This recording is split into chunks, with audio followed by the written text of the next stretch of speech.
Hello, everyone, and welcome to this Star Wars movie talk. My name's Addison Young, and I'm the Cinema and Comedy Coordinator at SteelStacks. This is, of course, episode 6 we're talking about. I hope you've joined us for episodes 4 and 5, but if not, hey, welcome. We're glad to have you here. We have with us tonight talking about the movie, also from ArtsQuest, Anthony DeSanctis. Hello. I came prepared this time. So Ah, last I week, didn't do Leia buns this time. I should have. it's cool. I thought about doing the same, but I just don't think I can make it work. So Lero, do you have on any stuff? Oh, perfect. Lero's also here on the call with us. He's also a Star Wars expertise and knows all the stuff. Also, if you've got questions at any time during this movie talk, make sure you send stuff over to Lero. You can message him in the chat, and then he can ask Anthony or me those questions. But Anthony, please tell us all about this film. all right. So let me just pull up my screen.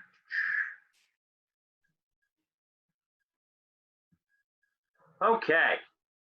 Star Wars, Return of the Jedi, later called Episode 6. This was the concluding chapter in the original Star Wars trilogy. There was a lot of anticipation for this film, much like how I said before, how when the first film came out, it was a massive, massive box office success, the likes of which the world had never seen. And then that made Empire Strikes Back a very, very anticipated sequel, probably the most anticipated sequel ever, maybe the most anticipated movie ever at the time. And of course, it ends on a cliffhanger. So, we wait another 3 years. And so, again, this is almost like, consider this the Avengers Endgame of the 80s. Like, people got to know what's going to happen. Did Vader lie to Luke? Maybe he wasn't his father. Are they going to save Han? Who knows? So, will Chewbacca get pants? He doesn't. So, anyway. All right. So, the movie was, this was a collaborative effort. I mentioned before, Lawrence Kasdan wrote the screenplay for Empire Strikes Back. This time, George Lucas still wrote the story outline, but he and Lawrence Kasdan together wrote the screenplay for this film. And actually, what had happened next is that, so Irvin Kershner did not return to direct this film. Originally, what was supposed to happen, I'm going to just pull ahead to the next slide. This guy, we know who this is, right? Addison, you know who this is? I want to say I do, but I feel like I'm going to make the wrong guess. I'll give you a hint. He's like one of the most prolific filmmakers ever made. So you're making it worse if I get it wrong. Just say who it is. He's George Lucas's best friend. Let it out. Spielberg. Yes. Great. Okay, good. Okay, good. So, yes, Steven Spielberg was George Lucas's original choice to direct this film. This is 1983. He was going to go directly from E.T. into this film. He'd done it before, doing movies back to back. Within 6 months, he put out both Jurassic Park and Schindler's List. He's also done Amistad and The Lost World. He did War of the Worlds in Munich back to back. The dude can work. So could you imagine, though, had that happened, you would have had 81, 82, 83, Raiders of the Lost Ark, E.T., and Return of the Jedi. Like, whoa, what a trifecta of movies. So anyway, this was Spielberg's first choice, and this was Lucas's first choice, and Spielberg wanted to do it. The problem is that, so there's this little thing called the DGA, the Directors Guild of America, and the Writers Guild of America, WGA. George Lucas belongs to both of those, and basically dropped out after Empire Strikes Back because back then, credits used to be at the front of movies all the time. It's not really a thing that really happens anymore. Movies just kind of begin, but back in even from classic, it used to be in classic films, like all the credits were at the beginning, and then the movie would just say the end. And then in the 70s, you got a little bit at the beginning and then more at the end. And then when the first Star Wars happened, it just says Lucasfilm, and then Once Upon a Time in a Galaxy Far, Far Away, and then the movie begins. So the DGA and the WGA basically were cool at this because technically George Lucas got credit at the beginning of the film for the original film because it says Lucasfilm. it's a compromise. You know what I mean? Technically, it was his company, but at the same time, it's crediting the man who directs the film. Now, in Empire Strikes Back, Irvin Kershner, who was cool with not being credited at the front, the WGA was not happy with that. Again, it just says Lucasfilm, and then goes into Once Upon a Time in a Galaxy Far, Far Away, and the film starts. The WGA fined George Lucas. They wanted him to pay lots of money for this. And basically, George Lucas was like, this kind of kills the movie. You know what I mean? If we just say all this like setting of Once Upon a Time in a Galaxy, but directed by Irvin Kershner. So he withdrew from the DGA. Oh yeah, here I have a actual, that's the thing we're all familiar with. So he withdrew from the DGA and the WGA, and is still no longer part of it. So when he wanted Spielberg, though, who is part of the DGA, they said no. They said, you can't have him. It was their big middle finger to to George Lucas, who worked with his best friend on Raiders of the Lost Ark. They had a lot of success, but the DGA said, sorry, no, not happening. So they didn't have an issue, however, with Mike. I'm going to ask you, maybe you know who these guys are. With him approaching these two people, these are newer pictures of them. Do you know, Mike, who either of those two men are? Ooh. No. If anybody in the audience does, please send Mike the message. Yeah. Yeah. So I will say, I'll give hints I'll give like 30 seconds, but basically these two men in the late 70s, early 80s were also starting to get known. Their movies are a bit darker, a bit more horror-based, a bit more abstract and artistic. It would have made Return of the Jedi a very dark film. But these men both said no because they just felt that creatively it wasn't something they wanted to pursue. Mike, did you get a response from anybody? I did not. Okay, so I'll just tell you. Man on the left is David Cronenberg. The Fly, The Dead Zone, A History of Violence, Videodrome. And then the man on the right is David Lynch. Eraserhead, Mulholland Drive, Blue Velvet. He had actually just done The Elephant Man around this time. But yeah. Oh, and he also did Dune, I think, a year after this, which is, you could say, is his version of Star Wars, which is not good. Don't watch it. Anyway, so yeah, these men both said no.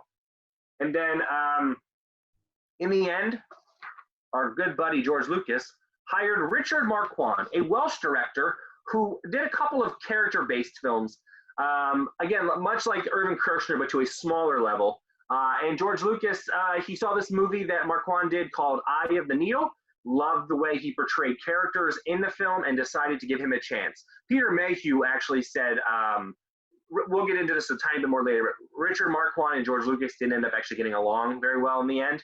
But Peter Mayhew said that Richard Marquand was a director's actor, an actor's director. That's the one. Yeah, because as I mentioned before, the people have said about George Lucas that the only note he gives to actors is faster and more intense. So anyway, basically Richard Marquand was hired to direct, and now we're going to move on to this. So, do we notice something wrong here? Addison, can you point out the blooper? Yes, it says The Revenge of the Jedi. Yeah, so the film was originally called Return of the Jedi. That was how it was written. But Lawrence Kasdan actually thought it was a weak title. And he said, nah, that's cheesy.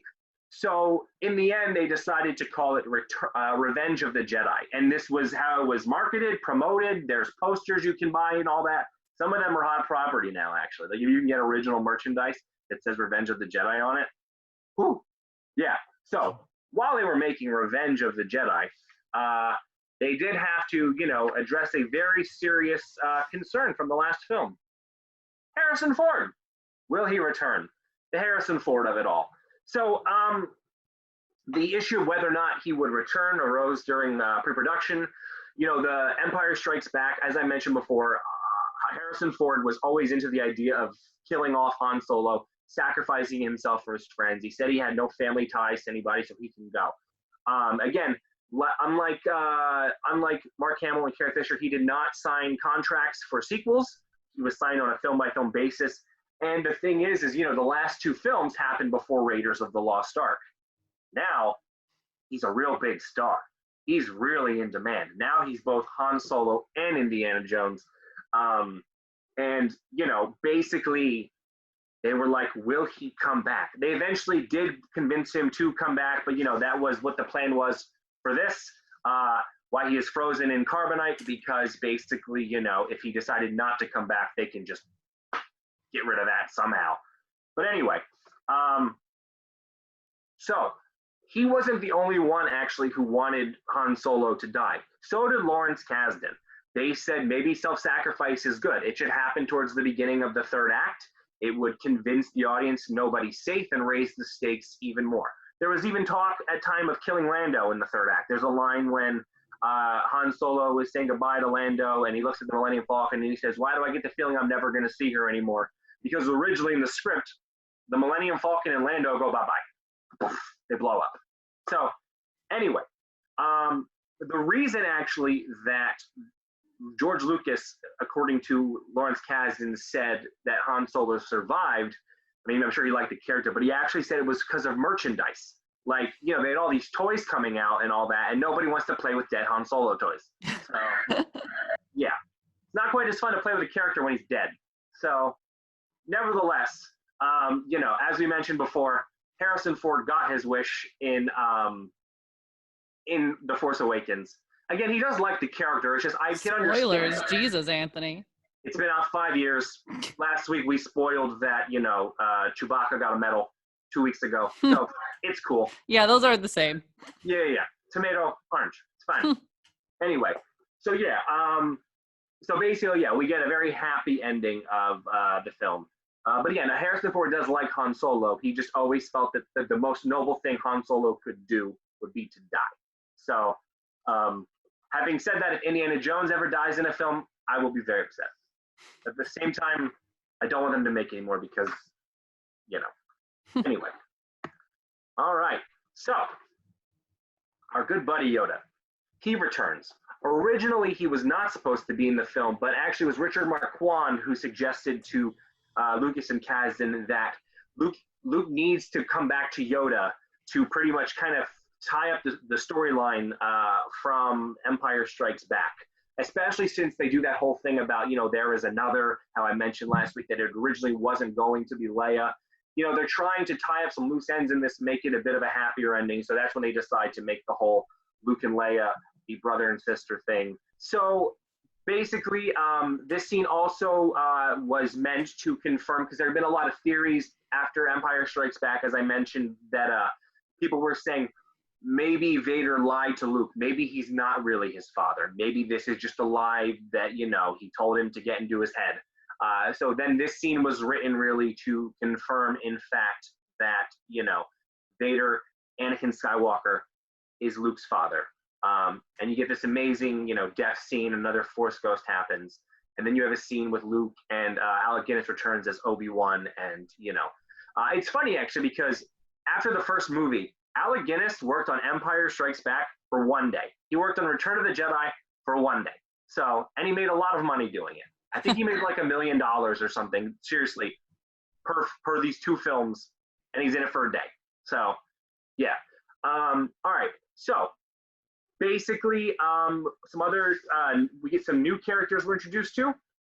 We get this guy, Jabba the Hutt. As mentioned before, when this premiered in '83, his name had been said in both New Hope and Empire Strikes Back, but he wasn't actually introduced until Return of the Jedi. They've since made special editions of the original trilogy, and there's now a scene of Jabba the Hutt in New Hope. Again, he was originally intended to be in the film. Originally, it was supposed to be a stop-motion character in that film. But what you can see online, if you actually look, is that they put an actual man in, and he does the lines with Harrison Ford. He has this very thick Scottish accent. It's not the same. This thing is fantastic. So, and if you've never seen Spaceballs, the Mel Brooks parody of this is Pizza the Hut, which I always thought was hysterical. But yeah, so this puppet actually involved many people having to run this. There's somebody doing remote control eyes. There's like 2 people inside the costume making it move. There's somebody controlling the tail. Actually, Carrie Fisher, originally when she has to, you know, strangle Jabba the Hutt, the first time she did it, basically the chain metal started to break through the padding here and actually hit the man inside controlling it, and he had to like be ducked down. They had to raise it up and all that. But yeah, no, she almost like killed this puppeteer. So anyway, all right. So, and of course, you know, we had this amazing opening with Jabba the Hutt, and he really is a despicable, disgusting human being. He's not a human being. He's a disgusting monster. He was almost a human being. But yeah, the opening of this movie is very memorable. You get this awesome intro with Luke Skywalker, which is great. You know, like he really has come into his own. Mike, I'm gonna ask you a question. Because did they ever really say how much time do you think has passed between Empire and Return of the Jedi? Because it seems like Luke is trained. It seems like he's gotten wiser, stronger. You're right. I believe there's a Star Wars Legends version and there's a Star Wars canon version. So for those who aren't familiar, when Disney took over, they made some things not canon anymore, and they just call them Legends. I think the general acceptance is that it's about a year that went by. Okay, gotcha. All right. So Luke has taken a year. He's trained. He's become very confident. He has an amazing battle with the Rancor, which we'll touch upon in a second. Jabba the Hutt actually was designed after Sidney Greenstreet, kind of had that kind of vibe to him. Sidney Greenstreet was in Casablanca, Maltese Falcon, Christmas in Connecticut. My apologies for mixing up those slides. All right. Then there's this thing. Salacious Crumb. The cause of my nightmares as a child for so long. This movie has a lot of Muppets in it, basically, is what I like to say. Salacious Crumb looks like a mixture between a Gelfling from Dark Crystal and Dobby. It looks like Dobby found his way into a liquor cabinet and is having fun. So, yeah. This thing doesn't do anything other than just go, but nevertheless, incredibly creepy. Hysterical now in hindsight. I just want to do the rest of the presentation with this picture on the screen. So, everybody go with that? Give people nightmares. Yeah, I I know. love that he's basically just like a sassy cat. Essentially, like, yeah. That's his function. Yeah.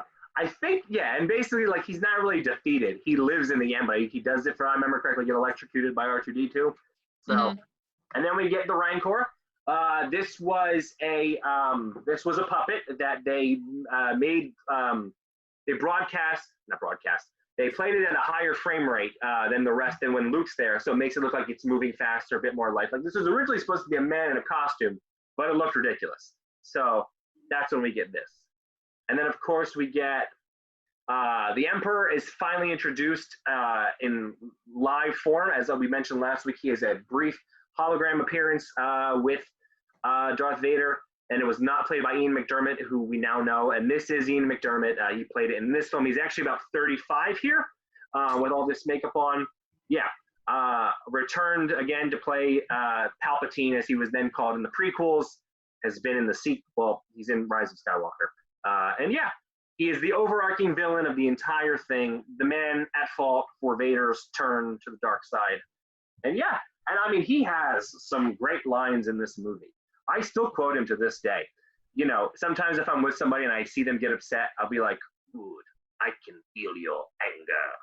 You know, I'm not the one who makes them mad, but you get the idea. I don't know, Anthony. Sounds like you're stoking the fire with that quote every time, though. Okay. And then, of course, at the end of the movie, Darth Vader, you know, he turns back to the good side. He is unmasked. He's played by Sebastian Shaw, who is neither James Earl Jones or the man actually in the costume of the other three movies, Dave Prowse. Sebastian Shaw, basically, again, there for 2 days, did 1 day of the unmasking and then 1 day to shoot. I mean, and then the same day he did this. So, yeah, so this is a scene from the end of the movie. We'll come back to this later on with the special editions. But yeah, so this is Anakin Skywalker unmasked. This is the end of the movie when things are happy. So there was never any discussion about getting a larger actor to play the role, just because they kind of felt like it would kill the momentum, you know, like basically like if they open this mask up and it's somebody like at the time like a Paul Newman or an Orson Welles or something, it's going to be like, hey, that's Paul Newman. And he sounds like James Earl Jones. What the heck, you know? But anyway, so, and then of course, we have these creatures, the Ewoks, the ones responsible for bringing down the Empire. So many tried before. All it takes are some bears. It's really all it is. No, it's really just a tiny but valiant, they're a tiny, valiant ally. And all it really says is you don't need technology or anything. You just need the will and the belief, and you can do anything. So originally, actually, these were supposed to be Wookiees. They were supposed to be on Chewbacca's homeland, and they were essentially the Wookiees were going to help bring down the Empire. But it was actually George Lucas and Lawrence Kasdan, for two reasons, decided otherwise. One, they felt that Wookiees might seem like an easier option. Like you would not think Ewoks are going to bring them down. And then the second was Ewoks sell more toys, of course.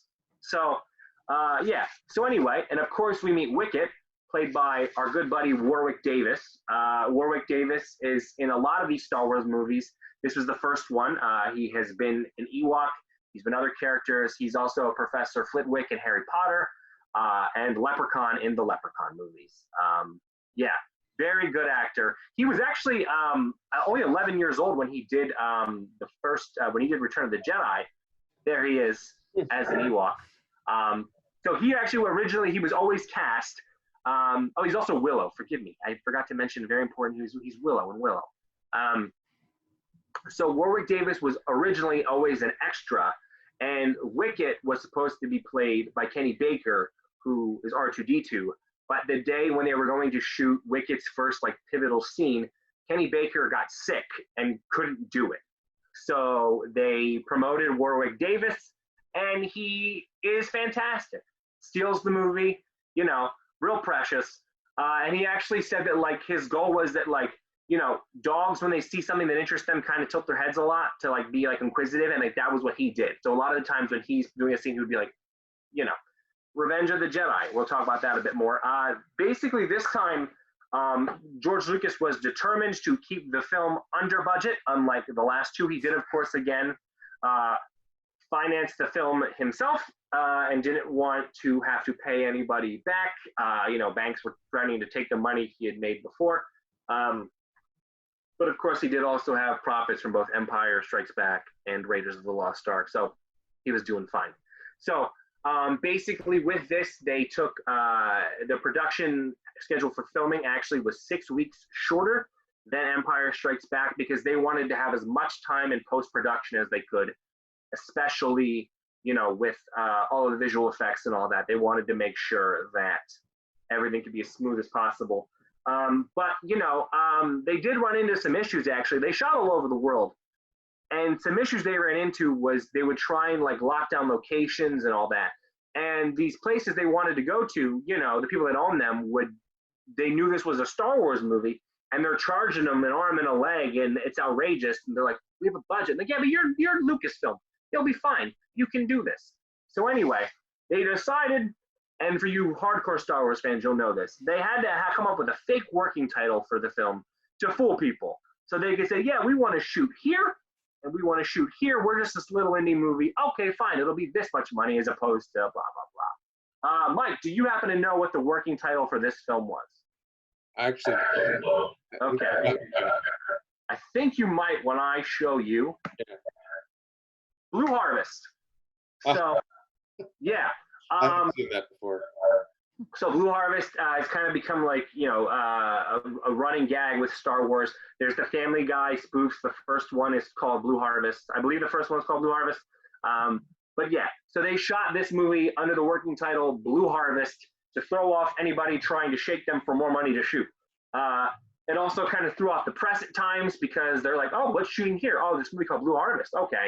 Eventually, if you'd look hard enough at the set, if they were able to get access, they'd realize this is not a small movie. This might be Star Wars. Yeah. So, in addition, come back to that in a second. So in addition, Richard Marquand actually, despite the fact, Irvin Kershner, who also didn't have a lot of experience with special effects, was able to adapt to working with them.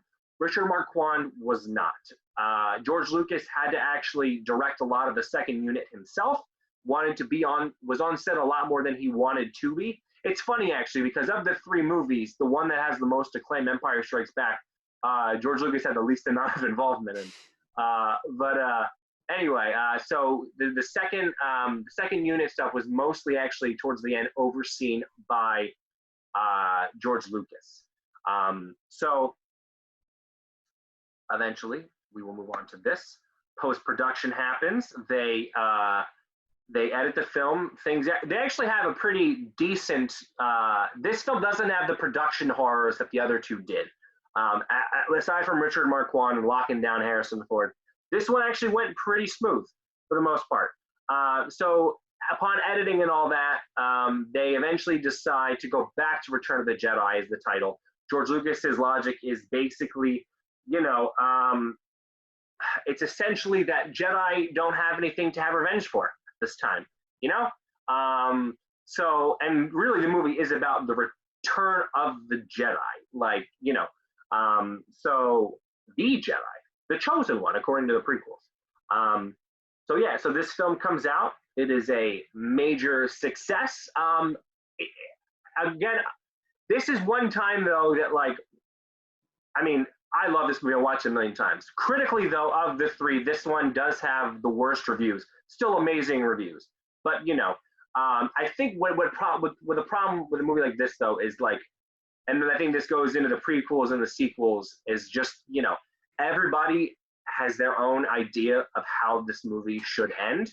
And when the movie doesn't meet what you want, you judge the movie that you think you should have rather than what you got. You judge what you want, not what you got. So, but anyway, the film smash success, blah, blah, blah. You get the idea. The next year, they have so much money, they make Temple of Doom with Indiana Jones. So for a long time, about 16 years, they say, we are not going to, they say this is it. This is the end of Star Wars. We're not going to make any more. Throughout this time, Lucas starts up some more companies. Lucasfilm makes some other projects. I mentioned Willow before, Radio Land Murders, I believe it's called. Tucker, A Man and His Car and His Dream with Jeff Bridges. I probably butchered the title of that one. More Indiana Jones films. They do a Young Indiana Jones series. So Lucasfilm goes on. They are working. They do a lot more, post-production work and all that. They stay on track and keeps trekking on. And I think eventually just decided, I think he started to miss these films. And also technology caught up to a point where, I think his original vision basically it could be met. So what do we have here? We have the special editions that come out in 1997. Yes, this is not an image from 1997, but we'll get to that in a second. So for the next couple of slides, I'm just going to get into kind of where Star Wars goes. So 1997, we've touched upon this before. George Lucas releases the trilogy with new special effects, changes backgrounds, adds characters into things to meet up with his vision more. 1999, the prequels come out. We'll have a slide on that in a second. In 2004, there is a DVD release of the film that changes more things. This is when I mentioned they've thrown Ian McDiarmid into Empire Strikes Back. Tamara Morrison dubs Boba Fett because he's technically a clone of Jango Fett. And of course, this might be the most controversial change in the original trilogy. And I'm not going to lie. God, I'm going to get stabbed for this. I don't hate it. So, and I say this because watching the prequels, it makes sense. Now that I know they exist, this makes sense. They replace Hayden Christensen. They replaced Sebastian Shaw with Hayden Christensen to be Anakin to tie together these films more. Because look at it like this. If you watch the prequels and then you watch these in chronological order, having never seen these, this makes sense. However, if you watch these changed versions first and then watch the prequels, you get to Return of the Jedi and you're like, who's that guy? But basically, they look at this from a point of view of George Lucas's thoughts were, the moment Anakin became Darth Vader, he ceased to be. This is the way Anakin Skywalker died. And again, I don't hate it. I know, Mike, you're probably about to get a lot of angry messages. Your thoughts on this? Are you cool with it? You have feelings on this? I do. It's interesting because you actually kind of might have changed my mind a little bit about he died as Anakin. This is what he looked like, so he should come back this way. But I think it just kind of, we have the three main Jedi who influenced Luke as he was growing up, and he saw his father for the first time in space right before the Death Star exploded, and that's how he should be remembered, as his father. He never knew what Anakin looked like. In Luke's mind, he's going to go, "Who's that guy?" Whereas the audience might go, "Who's that guy?" Well, Luke's now going, "Well, who's this guy?" Well, didn't you know that a deleted scene in A New Hope has Obi-Wan pull out a wallet and say, "This is a picture of your father and I during the Clone Wars." So, yeah. So, no, I totally get that. I used to, there were for a long time rumored to be when, before Lucasfilm and Disney came to be, that George Lucas was planning after Revenge of the Sith came out, like these archival editions where every film would be like extended, manipulated, blah, blah, blah. And there was actually, I don't know how real this is. It might be completely fake, but there was talk of like putting Hayden Christensen, putting his head onto Sebastian Shaw for when he's unmasked. There was also a rumor of like possibly in A New Hope when Obi-Wan is showing Luke around his place, that like there might have been like a hologram image of Hayden Christensen in it.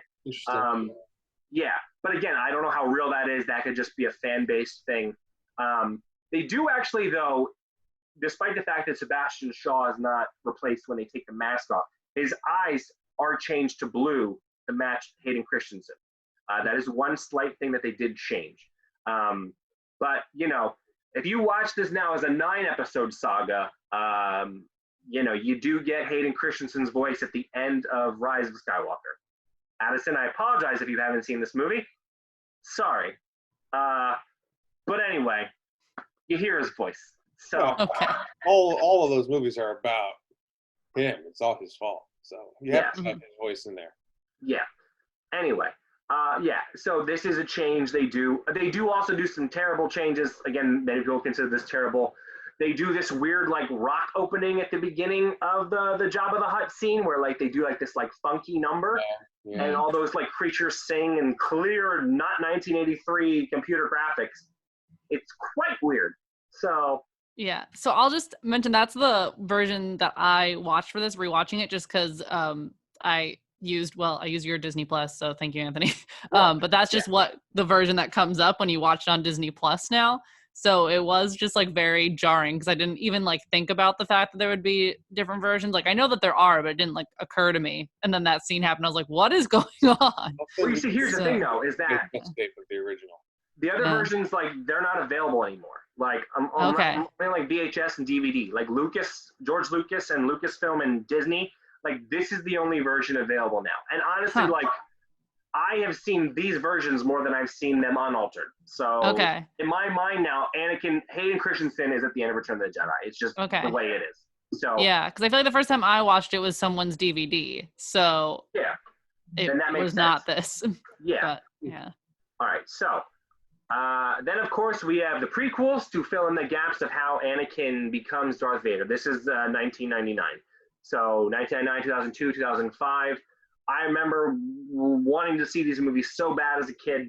I remember my freshman year of high school was when Revenge of the Sith came out. I remember the day I went to see the movie the day it came out. It was the longest day of high school I've ever had in my life. Like literally, I got home at 2:05, got in the car, was at the movies by 3 o'clock. Eyeballs exploded. Anyway, so there's a lot of complaints and issues with these films, just in the sense that it's CGI galore. Some people don't like the way Anakin is characterized and turns into Darth Vader. I think there's a lot of unnecessary judgment towards Hayden Christensen because I think he's actually a great actor. I just think the material he was given, he did the best he could. If you watch movies like Life is a House or Shattered Glass, Hayden Christensen is phenomenal. So, So we have these. So again, prequels and the originals tell you the story, the rise and fall of Anakin Skywalker. And then we have the Clone Wars, which came after that. This is basically set between episodes 2 and 3. You can also see this on Disney Plus. Yeah. And then, of course, in good old 2012, what was the hurricane that happened in 2012? It wasn't Katrina. Sandy, yeah. Sandy, yes. So, fun story how I learned about this. Hurricane Sandy happened. I'm from Bangor. I don't tell people that a lot. Power goes out everywhere. Nowhere around me is there power, internet, nothing. We hear rumors that near East Stroudsburg University, there's power at this plaza. So I go to a CC's Pizza because there's power there. And I stay there for hours because hot food, electricity, I'm there playing on my laptop. I remember like putting a slice of pizza in my mouth and I read this breaking article from Deadline that Lucasfilm, Disney buys Lucasfilm for $4 billion. Episode 7 coming 2015. What? Like, oh my God. Like, granted, I had no power as soon as I left CC's Pizza, but there was a nice moment of joy in my life. So, and then that's these films right here, the sequel trilogy. They tell the story of Ben Solo, Kylo Ren, who is a Skywalker, and Rey, whose lineage, her parental lineage is questioned. I won't tell you anything, Addison. Don't worry. This time I won't reveal that one. So thanks. Anyway, yeah. You can watch it next week. They're releasing it on Disney Plus next week. Yes. They're dropping it on Disney Plus next week. Yeah. So again, you have all the familiar characters you love come back, new characters. Again, a lot of complaints about these films. I especially Last Jedi is a lot of I wanted the films to be this, but instead I got this. And it's the battle of what you want as opposed to what you got. So I enjoyed these films. Yeah. And then of course they also wanted to go the TV route. Their series coming up. We have The Mandalorian, which is an awesome show, and of course Baby Yoda, the coolest puppet since actual Yoda. So yeah. And then of course there's also there's also Star Wars Rebels, Resistance, Forces of Destiny. You can go on Disney Plus, and they basically break everything up into timelines. So it's like the age of the Republic, the Rebellion, and the Resistance, and it's pretty terrific. So that is the original Star Wars trilogy. A shameful plug for next week before I cut this screen and we talk. Next week we are doing a May the 4th be with you Star Wars debate show where Mike, Addison will moderate. Mike, myself, Lauren Tossi, and Glenn Tickle are going to sit down and discuss our favorites of certain categories. And there's a poll you can go on the website of Google Doc where you can vote for your favorites in like best lightsaber battle, best lightsaber color, best hair, best non-human sidekick, best hero, and of course best movie. And we'll reveal them all next Monday at 7:30 for May 4th, Star Wars Day. So that's May the 4th be with you. I'm going to stop this screen. And thank you, Addison, for sharing that event. All right. So, questions, comments, thoughts. Addison, what are your thoughts on this movie? So unpopular opinion, I think this is my favorite of the trilogy. Really? I don't know. I think it wraps up great. I think that I really wrote down a lot of notes about how much I love C-3PO in this film. I love him in general. They use him best in this film, I think.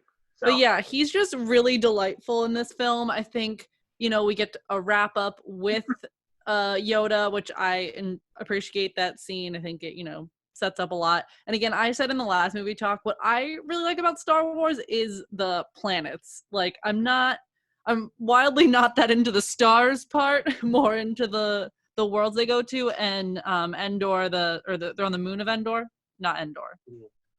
Yeah. Well, that might be like one of my favorite planets. Like, I like the jungle vibe, and I love the tree houses that the Ewoks live in, and I just really like seeing that world a lot. So I find it really enjoyable. Oh, definitely. I mean, yeah, I'm not saying I dislike this movie in any way. Mm-hmm. I just think, Did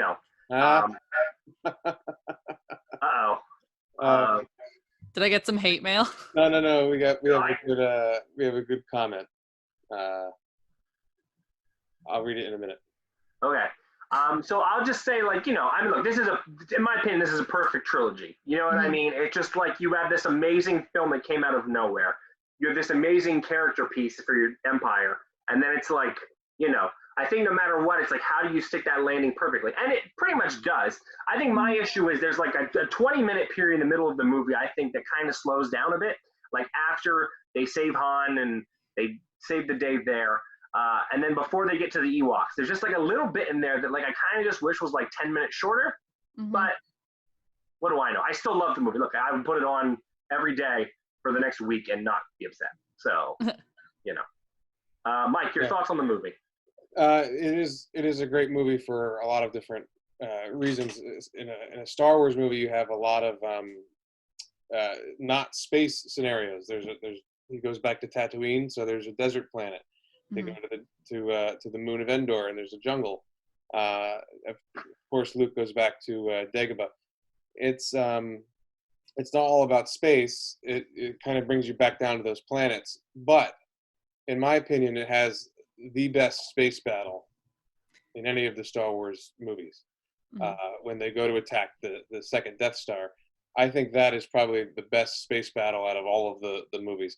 I can give you a bunch of reasons, but essentially you have Lando, who's brilliantly acted. He's brilliantly acted, and he's got the charisma, and he's got all of his. They all have charisma in the ships. You know, very passionate, and it's a trap. You know, you have Admiral Akbar with one of the best lines in Star Wars, and it was a very good space battle scene, and it pretty much beats any space battle scene that I've seen in any other movie. Well, I have to bring this up because we have a comment. Should we be scared? No, not really. Not really. That implies a little. What are our thoughts? And maybe we can backtrack a little to some of the behind the scenes. What are our thoughts on Leia's gold bikini in this movie? And I know that I could probably start off by saying I do know that Carrie Fisher she was actually very self-conscious about that costume, and she did have to lose some weight. She mentioned, and I do know that that's a very very risque for that time, and it was probably the only outfit in the whole trilogy at that point that was like that. So, any opinions on that scene in particular? I mean, she killed Jabba the Hutt, so. Yeah, I think it kind of proves that she's a strong female protagonist, and I mean, she's professional actress. Like she made the best of what she could. Also, and I did read somewhere that like she did say that keeping that thing on was harder than actually killing Jabba the Hutt. But there's actually a great YouTube clip where she honors George Lucas at the AFI. They gave him a Lifetime Achievement Award. It's like a 4-minute speech. And basically, she praises him, but she also rips him apart at times for making her wear that thing. It's a very funny speech that actually gives her real opinions on this. I highly recommend everybody check it out. So that's my thoughts. So Addison, what were you going to say? I mean, I think obviously we could have done without it. I know it's so iconic, but I agree with all Carrie Fisher has said on the matter. It also just... it seemed real impractical for all that fighting. I mean, I get it though. At least what I will say is at least plot wise, it's not like it was an outfit that Leia, the character, chose to wear. That would be really disappointing. She was captured and an evil mob boss monster made her wear that, which I think, makes a little more sense. So.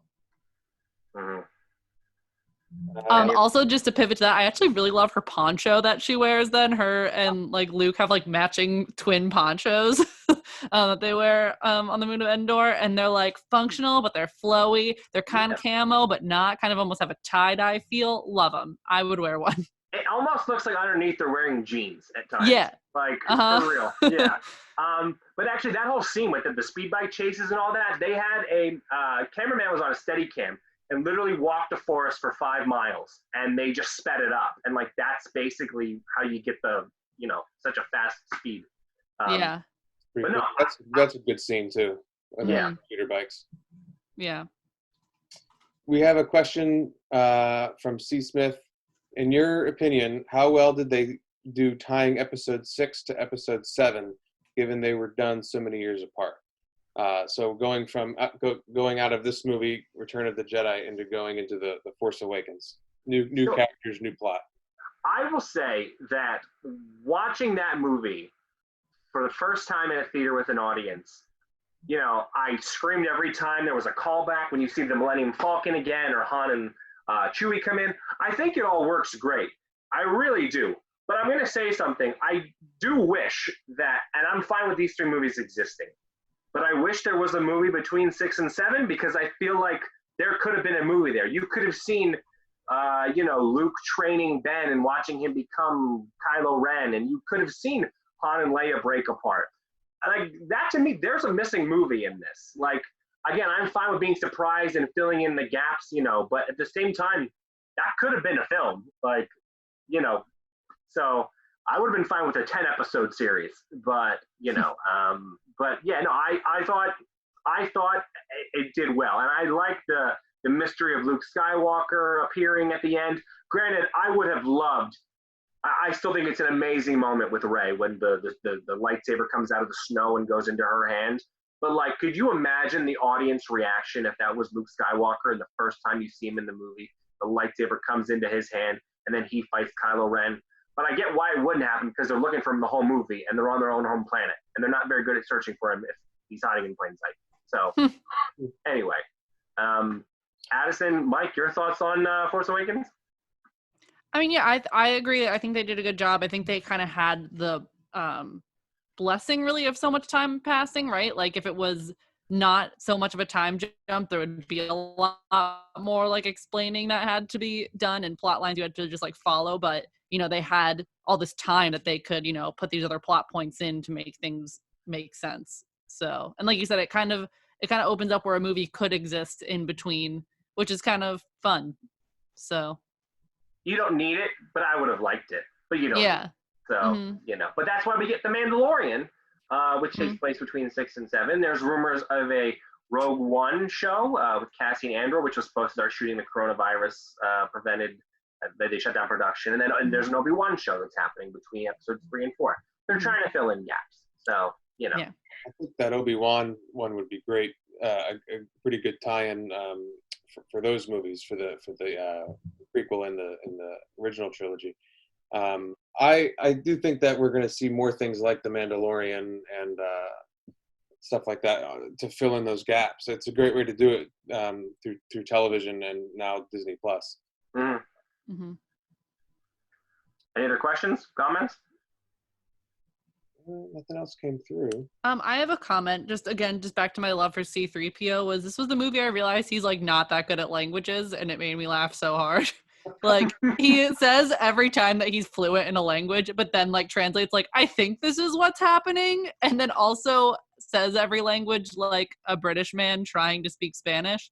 Like it's like he doesn't have good accents in the languages, and it's like barely getting through sometimes. It feels Never heard anybody say that before. That's very interesting. He's actually not very good at what he's supposed to be doing. Yeah. Well, he's got a lot of character and spunk, but then we won't spoil it, but we want to hear back from you when you watch The Rise of Skywalker. Okay. I'm sorry it's not out Friday because I feel like we'll try our best next Monday not to talk about it. Yeah. But it might happen. So yeah. It's gonna be rough. Interesting. It's okay. I'll get through. Well, how about this we should have talked about this last week, but I think that the movie Solo and Empire are tied together through the fact that C-3PO mentions that the Millennium Falcon has a very peculiar dialect. And that goes back to the computer that Lando had that they uploaded. See, that makes, to me, that's really great how it ties that together. And when you're watching Solo, you're just like, oh, well, that makes sense. That's why C-3PO doesn't like talking to that thing. Mm-hmm. Yeah. And it's funnier knowing where that came from now. Addison, have you seen Solo? No. So all I'm going to tell you is this. Lando has a droid voiced by Phoebe Waller-Bridge. Okay, I knew that part. All you have to know. So watch, enjoy. It's Phoebe Waller-Bridge is a droid. So yeah, it's exactly what you think it would be. Just love it. Check it out. So, but yeah, I mean, let me ask you this. Like, I guess we can't really,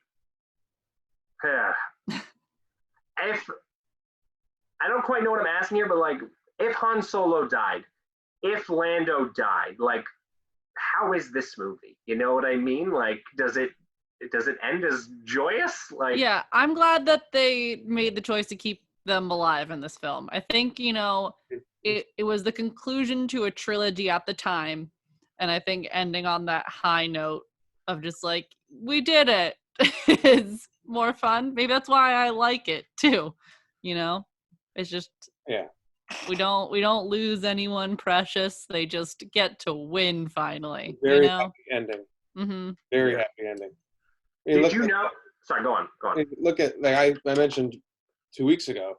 Look at Pirates of the Caribbean. Look at the Batman trilogy. Wow. I mean, how there's no resolution at the end of any of those movies. You're just like, what happened? They're great movies, but like, this is a legit happy ending. Pretty much every loose end is taken care of, and you're content. You're content to see this story come to an end, and it hits all the check boxes in my book. Do you know that originally there was actually an almost too happy ending? Like, and I say this in the sense that originally the Force ghosts of Obi-Wan, Yoda, and Anakin were all supposed to magically be resurrected and come back to life and join in on the celebration at the end. It was supposed to happen, and then Lucas is like, this may be too much. So, yeah. But actually, another thing is, Obi-Wan was supposed to be in all three movies, like survive them, but when they were doing A New Hope, basically, once they got Alec Guinness, they essentially George Lucas just kind of made a call like, I feel weird putting Alec Guinness next to Carrie Fisher or Mark Hamill in these space battles, like from the wings. He just didn't know what to do with him for the end of that movie. So he decided, hey, I'll sacrifice him. He'll sacrifice himself, a noble death, great death. But like, there was also a scenario here where Obi-Wan did survive to the end. So, but yeah. But, I think it would have been cool if Spielberg had directed this. I mean, like, Spielberg is a guy who knows fathers and sons very well. A lot of his movies always kind of have that as a theme somewhere in there. There's some kind of father and son relationship accented in some way, whether or not they're close, they're distant, and like, I mean, this movie is about a father and a son. I think it could have been great, but I mean, he took a year off. He made Temple of Doom the next year, although that may have collapsed, because if I think about it now, 81 is Raiders, 82 is E.T., this would have been Return of the Jedi in 83, Temple of Doom in 84, Color Purple in 85, like, man's gonna collapse. Like, whoa. Also a great 5 movies, but, like, he doesn't get a break till 86, so. You care about Spielberg collapsing, but not John Williams scoring all those movies? True. Oh, man.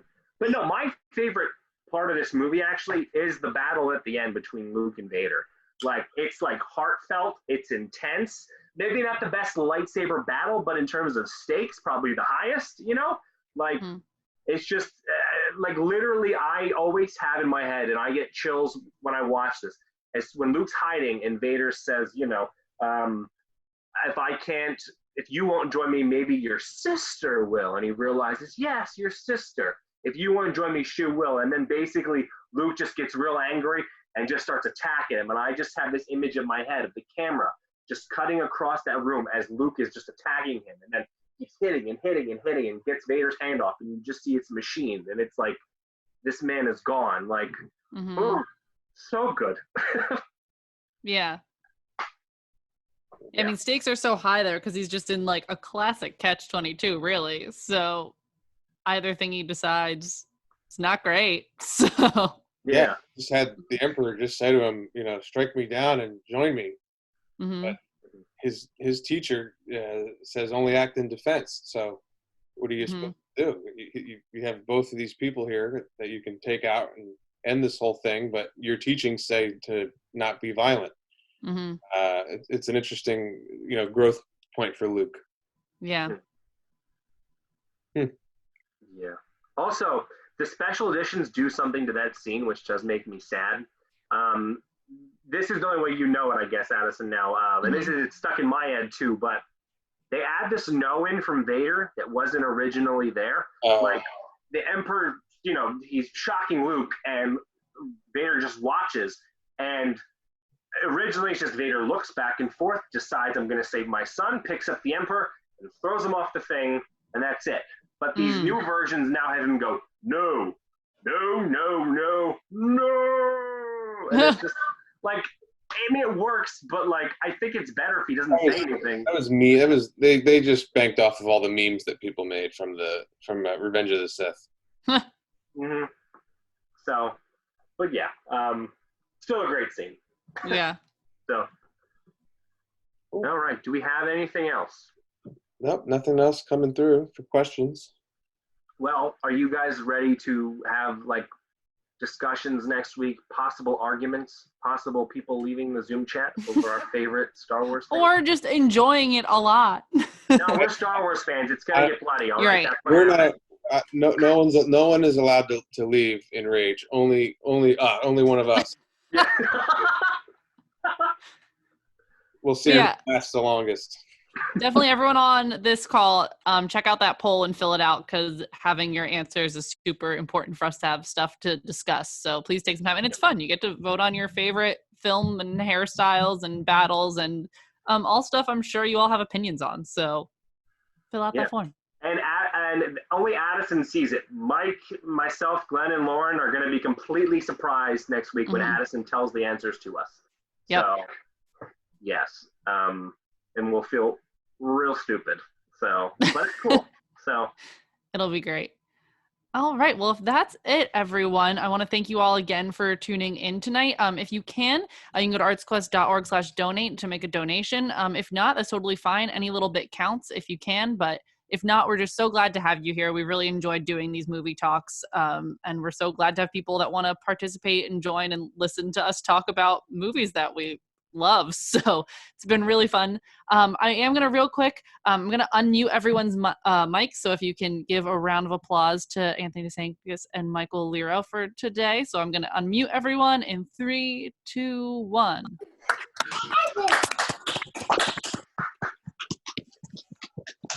Thank you. Thank you. Yay.